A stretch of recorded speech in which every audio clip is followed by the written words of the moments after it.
Have you ever felt like you just can't bounce back from a big mistake? Or maybe that you have to hide your failures like some kind of shameful secret? Well, today, we're going to explore this really powerful philosophy from the traditional Japanese art of Kintsugi.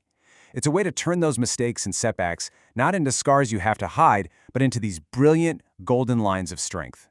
So let's start with a question. Why is hiding our mistakes so draining? I mean, we've all been there, right? You mess up, and your first gut instinct is just to cover it up, pretend it never even happened. But have you ever stopped to think about how completely exhausting that is? Let's get into why trying to hide a failure just completely tanks our mental energy and focus. It turns out, hiding our failures comes at a huge cost. First off, it wastes so much of our precious cognitive resources. I mean, think about it. Your brain is constantly working overtime just to maintain the story, to remember the lie. And that totally kills your ability to do any real, deep, focused work. It also devalues your own experience. When you bury the mistake, you lose the valuable lesson that's hidden inside it. And honestly, maybe worst of all, it just chips away at your self-esteem, making you feel like a fraud and making it that much harder to take on the next big challenge.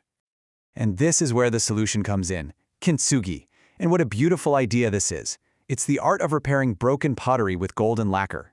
So instead of trying to hide the cracks, it actually highlights them, making the object even more beautiful, even more valuable, because it was broken. This is the exact mindset we're going to learn how to apply to our own lives, accepting our history and transforming our flaws into our greatest strengths. Okay, so how do we actually do this? How do we apply this mindset? Well, it all starts with one absolutely crucial first step. You have to accept the break. Just like in Kintsugi, the whole beautiful process begins by honestly and bravely acknowledging that, yep, the vase is broken. Now, this right here is a real game changer. You have to separate what happened from who you are. A failure is just an event. It's a data point in your history. It is not a flaw in your character. Seriously, this shift in perspective changes everything. All right, so how do we do this in a practical way? Here's a really powerful three-part method. First, you separate the cold, hard facts of what happened from how you felt about it. Look at the facts objectively, but let yourself feel the emotions and then let them go. Second, verbalize the lesson. You literally turn it into your own golden line. Something like, okay, this taught me how important it is to double-check my work. And third, you integrate this moment with your past successes. Remind yourself that you've overcome challenges before and you can absolutely do it again. I just love this real-world example from our source material. So after a work mistake, the author apologizes immediately, but then they perform Hansei, which is basically reflection. They write down the objective facts, they update the team procedures so no one else makes the same mistake, and then they reframe it as a good mistake, one that actually led to a positive change. That is turning a crack into a golden line, right there in real time. All right, let's move on to step 2, the golden repair. This is where we go beyond just accepting what happened, and we get into the active, intentional process of mending our inner strength and literally building a system for our own resilience. And the core principle here is that repair is not passive. It's not something that just happens. It is a deliberate act, and it requires real time and real effort.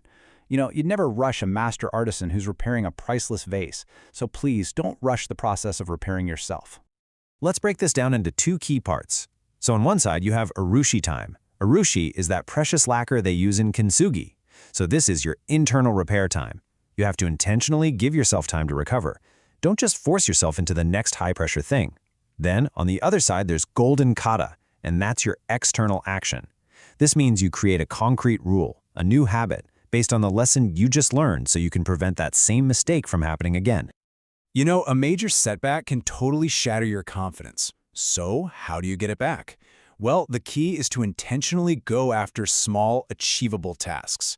Each tiny win acts like a little brick, gradually and solidly rebuilding the wall of your self-esteem. I absolutely love this piece of practical advice. It's just so human. When they're feeling overwhelmed by a big failure, the author doesn't just try to power through it. Nope, they step away, they have a favorite comfort drink to just calm their system down, and then they knock out a few easy tasks. This simple little routine helps them feel that joy of achievement again and gets their motivation going. It is so simple but so incredibly effective. And now for the final step, and honestly, this might be the most transformative one of all, the aesthetics of scars.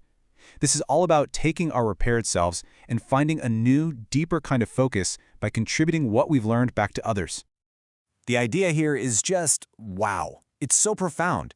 Your failure, which once felt like this private, painful wound, can be transformed into a source of guidance. Your scar becomes a map for other people, helping them navigate their own journeys and maybe even avoid the same pitfalls you fell into. So what does that value actually look like? Well, by sharing your story, you take a personal failure and you turn it into a social good. That is huge.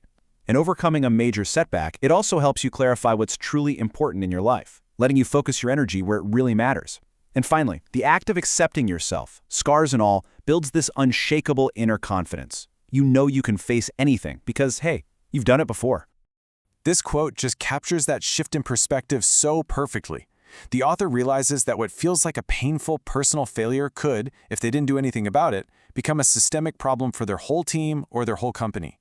By sharing the lesson, they're applying a protective, golden coating, turning their mistake into something beautiful and strong for the entire group.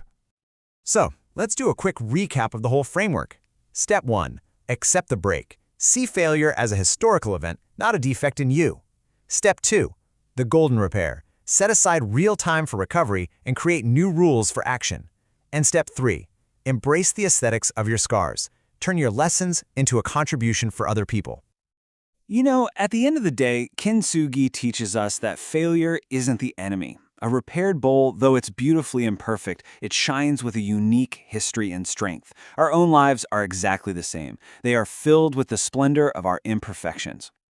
And that brings us to a final thought for you. Think about your own journey for a second, your own breaks, your own repairs. What is one lesson from a past scar that you now want to consciously turn into a beautiful and strong golden line for your life?